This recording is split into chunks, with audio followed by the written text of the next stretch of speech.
안녕하세요. 코인 알려주는 남자입니다. 홍콩 ETF의 승인 소식으로 비트코인과 알트코인들이 반등에 성공을 했다가 그 뒤에 지정학적 리스크가 커지면서 비트코인은 하락을 했고 현재는 63K에 위치하고 있습니다. 긴장이 고조되고 있는 비트코인의 방향성에 대해서 이야기를 해보고 홍콩 ETF가 코인 시장에 미칠 영향에 대해서도 살펴보도록 하겠습니다. 마지막으로 세력들이 비트코인을 어떤 자리에서 보고 있는지 오늘 영상을 통해 확인해 보도록 하겠습니다. 먼저 선물 천사물상으로 보게 되면 아까 말씀드린 내용들이 모두 반영이 되어 있는데요. 보시게 되면 처음에 홍콩 ETF가 승인이 됐다. 홍콩 비트코인 현물 ETF, 이더리움 ETF가 승인했다는 소식이 전해지면서 비트코인 가격은 급격한 상승을 했고 66K까지 올라갔던 모습을 확인할 수 있습니다. 하지만 밤이 되면서 그 뒤에 이스라엘이 이란에 대한 공습을 멈출 생각이 없다. 보복은 반드시 이루어져야 된다는 이야기, 지정학적 리스크가 커지면서 비트코인 가격은 그 뒤에 하락을 하는 모습을 확인할 수 있었습니다. 이런 지정학적 리스크뿐만이 아니라 4월 15일 같은 경우는 미국 납세자들이 세금을 내는 마감 날이기 때문에 FS 같은 경우도 4월 달에 좋지 못할 이유가 이 납세를 위해서 비트코인을 던질 수밖에 없다. 이런 이야기를 할 만큼 중요한 날이었는데 여지없이 4월 15일 날 비트코인은 하락을 한 모습을 확인을 할 수 있습니다. 홍콩 ETF는 정말 오랜 기간 동안 기다렸던 모습이고요. 여러분들께서 한 가지 아셔야 되는 게 홍콩 ETF, 비트코인과 이더리움의 현물 ETF가 승인이 된 건 맞습니다. 승인이 된 건 맞는데 여기서 구체적으로 살펴보면 첫 번째로는 아직 거래가 되고 있는 건 아닙니다. 거래가 되고 있지 않고 두 번째 같은 경우는 홍콩 비트코인 이더리움 현물 ETF를 신청한 업체들이 운용사 중에 큰 운용사들이 아닙니다. 이거는 블랙록이나 피델리티 이런 급이 비트코인 현물 ETF를 신청한 게 아니라 작은 급들이 비트코인 현물 ETF, 이더리움 현물 ETF를 홍콩에서 승인받았다. 파급력이 바로 오기보다는 점진적으로 나타날 가능성이 있다는 걸 염두에 두고 여러분들께서도 이 운영을 해야 된다는 말씀을 드리고 싶습니다. 다시 한번 정리하면 아직 승인이 됐지만 거래가 되고 있는 건 아니고요. 또 승인 난 곳들이 큰 업체들은 아니다. 점진적으로 올라갈 가능성이 있다. 돈들이 들어올 때 한 방에 팍 들어오는 게 아니라 점진적으로 들어올 가능성이 있다라는 걸 염두하면서 봐야 되고 에릭 발추나스 같은 경우도 그런 이야기를 같이 해주고 있습니다. 홍콩 비트코인 이더리움 ETF 같은 경우는 돈이 들어오는 것도 일단 현재 상황에서는 제한적일 수 있고 홍콩 ETF 전체 자산보다 비트코인 현물 ETF 미국이 가지고 있는 게 더 크다. 그만큼 미국 시장이 중요하다라는 이야기를 하고 있고, 그러니까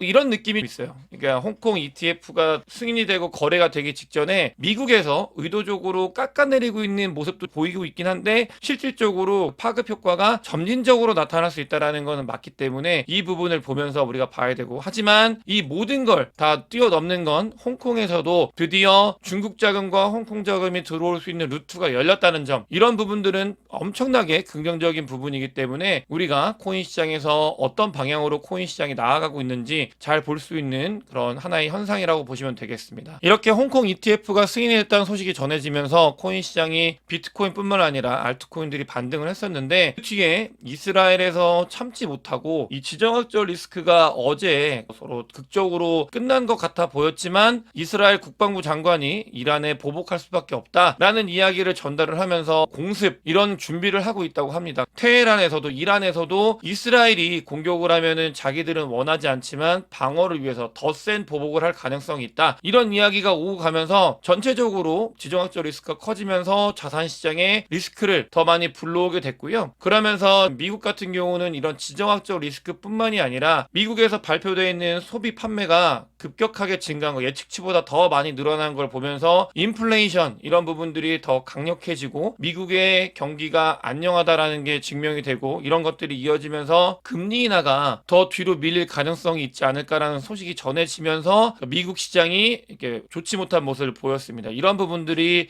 코인 시장에도 영향을 미쳤고 아까 말씀드린 것처럼 오랜만에 이 코인 시장의 매크로적인 부분, 지정학적 리스크 그다음에 매크로적인 부분이 동시에 영향을 주고 있는 2021년도 12월 달을 연상하는 그런 모습들이 보이고 있다라는 걸 여러분들께서도 이해를 하셔야 되고요. 제가 말씀을 드렸던 부분이 가격 조정이 엄청나게 세게 왔잖아요. 이런 가격 조정이 세게 왔을 때는 바로 반등한다는 생각보다는 어떤 특정 룸을 두고 시간을 두고 계속 횡보를 하면서 계속 변동성을 주면서 이렇게 사람들을 말려가다가 그 뒤에 올라갈 가능성이 있다. 이런 부분들을 염두해야 된다는 말씀을 드렸고 상황이 변했기 때문에 그 부분에 있어서 조금 더 긴 호흡으로 이 시장을 우리가 준비를 해야 된다. 이렇게 말씀을 드리고 싶습니다. 정리하면은 지정학적 리스크 리스크가 이 코인 시장에도 영향을 줬고, 두 번째로는 미국의 매크로적인 부분들, 소매 판매가 너무나 늘었어요. 이런 부분들은 근원 소매 판매가 늘어났다는 거는 두 가지인데, 미국 경기가 안녕하다라는 부분과 두 번째로는 인플레이션이 과연 잡힐 수 있는가, 이런 것들에 대해서 의구심이 전해졌고, 시장에서는 피벗 금리 인하가 더 뒤로 밀릴 가능성이 있다, 이런 모습이 전해지면서 시장이 좋지 못한 모습을 보였다. 하지만 여기서 한 가지 중요한 게 있습니다. 시장이 금리 인하를 하기 위해서는 시장이 무너지는 모습을 한번 보여줘야 되거든요. 그때는 저희도 무조건 아플 텐데, 미국 10년물 같은 경우도 금리 인하가 더 뒤로 밀릴 가능성이 점점점 시장이 반응을 하고 있는 거고요. 여러분들께서도 매크로적인 부분을 많이 살피진 않으셨겠지만, 넓게 보면은 2024년도에 미국의 10년물 금리는 지속적으로 상승하는 모습을 확인할 수 있습니다. 이 부분은 아주 위험한 요소이기 때문에 매크로적인 부분이 계속 자극을 하고 있는 상황이고요. 또 보시게 되면 골드가 금값이 올타임 하이를 넘어서 쭉쭉쭉 상승을 하고 있습니다. 금이 올타임 하이를 넘었을 때는 엄청난 뭔가 리스크가 있었던 그런 상황들이 많았기 때문에 좋지 못한 모습을 뒤에 보였었고, 그런 부분들이 미리 금 가격에 선 반영이 되고 있는 모습을 보이고 있습니다. 금은 올라가고 있는데, 비트코인 같은 경우는 4월 15일 날 기점으로 해가지고 다시 한번 큰 폭의 하락이 있었고요. 그러니까 납세를 해야 되는 그런 미국의 그런 상황들과 연동이 되면서 매크로의 적인 이유들이 전달이 되면서 코인 시장은 좋지 못한 모습을 보이고 있다라고 보시면 되겠고, 잠깐 반등에 성공했던 비트코인 같은 경우는 뭐 이걸 제가 짝대기로 가지고 온 게 아니고요. 보시게 되면 65K, 66K 라인이 요 라인이에요. 65K, 66K 라인은 저항대, 일종의 저항대 라인이었습니다. 그래서 그 부분을 막고 다시 내려와서 63K, 62K에 위치하고 있다. 이런 횡보, 이런 흐름이 앞으로도 지속이 될 수 있는 가능성이 있다라는 것들은 여러분들께서 충분히 이해를 하셔야 되겠고요. 다만 이런 위기의 순간 안 좋은 모습 바로 반등을 할 수 없겠지만, 저는 이 순간 어제부터 말씀을 드렸습니다. 가지고 계신 코인들 같은 경우는 던지기보다는 그냥 너 가지고 있는 게 낫지 않을까, 이런 모습에 대해서 말씀을 드렸고, 두 번째 같은 경우는 비트코인이 굉장히 좋은 매직 구간에 접어들었다, 이런 부분들은 볼 수 있어요. 여기서 저희가 봐야 되는 매물대가 이 60K가 아주 중요한 매물대고요. 제목에서 날아둔 것처럼 세력들이 바이낸스, OKX, 그다음에 비트파이넥스, 코인베이스 모든 걸 다 봤을 때 이 60K에 아주 강력한 매수벽을 형성을 하고 있는 걸 확인할 수 있습니다. 63K, 62K, 61K, 60K 요 라인은 매수하기에 좋은 구간이 아닐까, 바로 반등은 할 수 없지만 좋은 구간이 아닐까라는 생각을 하고 있고요. 오랜만에 CVD 자료를 가지고 왔는데, 이 자료를 가지고 온 이유는 보시게 되면 오더북이 텅텅 비어있는 모습을 확인할 수 있습니다. 그만큼 변동성이 언제든지 나타날 수 있다고 보시면 되겠고요. 이 70K 라인 위에 강력한 매도벽이 형성이 되어 있고, 60K 라인에 강한 매수세가 형성이 되어 있습니다. 요 레인지에서 특히 세력들은 60K를 지키기 위해서 지난번에 59K까지 빠졌을 때도 급하게 오더북을 채우는 모습을 보였기 때문에, 세력들은 이 60K 를 지키기 위한 노력을 많이 하고 있다, 부단히 하고 있다라는 거를 확인을 할 수 있었고요. 60K가 아주 중요한 라인이라는 걸 확인할 수 있습니다. 비트코인 같은 경우는 반복적으로 말씀을 드리지만 가격 조정이 한번 왔기 때문에 이 모습이 바로 반등을 한다라기보다는 요 박스권 안에서 전 고점 부근에서 계속해서 조금 더 횡보를 할 수 있는 가능성에 대해서 우리가 보수적으로 접근을 하는 게 좋은 것 같은 그런 상황인 거고요. 다만 제가 어쨌든 보수적으로 봐야 되는 그런 상황은 맞지만, 우리가 가야 되는 방향 늘 말씀을 드립니다. 앞으로 우리가 봐야 되는 곳은 여기가 아니라 이 조정을 넘어 윗부분이기 때문에, 이 조정 구간은 오히려 굉장히 좋은 매직 구간이다라는 거 정말 변함이 없고요. 그 뒤를 보는 것, 아직은 47%밖에 오지 않았지만 84%, 95%가 되는 위 어딘가로 쭉쭉 올라가는 라인을 보기에 아주 좋은 자리다라고 말씀을 드릴 수 있겠습니다. MVRV 모멘텀 지표를 봤을 때 이제 91선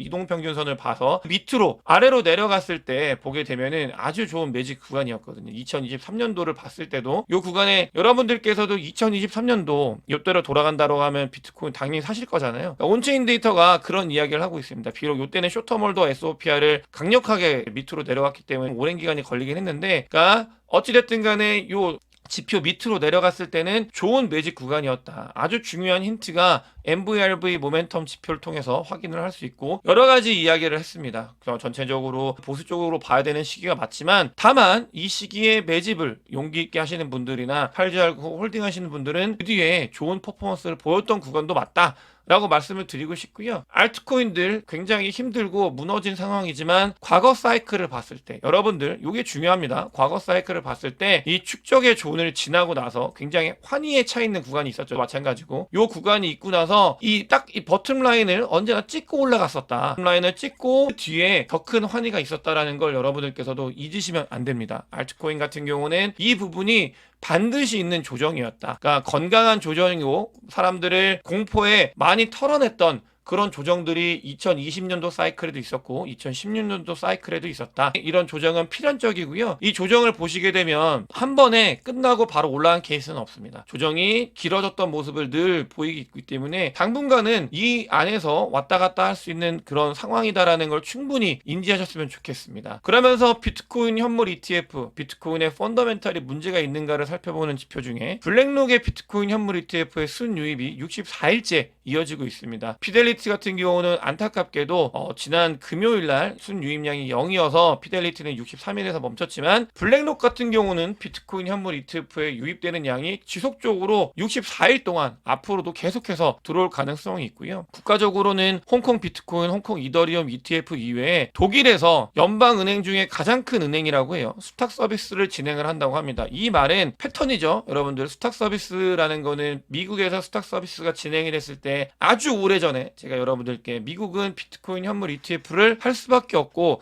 하는 과정에 있다라는 거에 핵심 키 포인트로 수탁 서비스를 말씀을 드렸는데 독일에서도 같은 일이 일어나고 있습니다. 이 비트코인 현물 ETF는 전 세계적 현상이라는 걸 여기서 우리가 확인할 수 있기 때문에 이 펀더멘탈적인 부분, 전고점 근처, 반감기 근처, 매크로적인 부분에 영향을 받아서 조정을 받고 있지만 시간이 지나고 나면 이런 아픔들을 견디고 나면 그 뒤에 정말 큰 폭의 상승이 있을 거라는 걸 믿어 의심치 않고 있고요. 영상을 보시는 분들 같은 경우도 이런 의견도 있다라는 걸 참고하시면서 매매에 임하셨으면 좋겠습니다. 오늘 영상이 도움이 되셨으면 구독과 좋아요, 많은 공유, 댓글 그리고 제 멤버십에 큰 관심 부탁드리겠습니다. 위기가 여러분들의 기회가 됐으면 좋겠습니다. 영상 봐주셔서 대단히 감사합니다.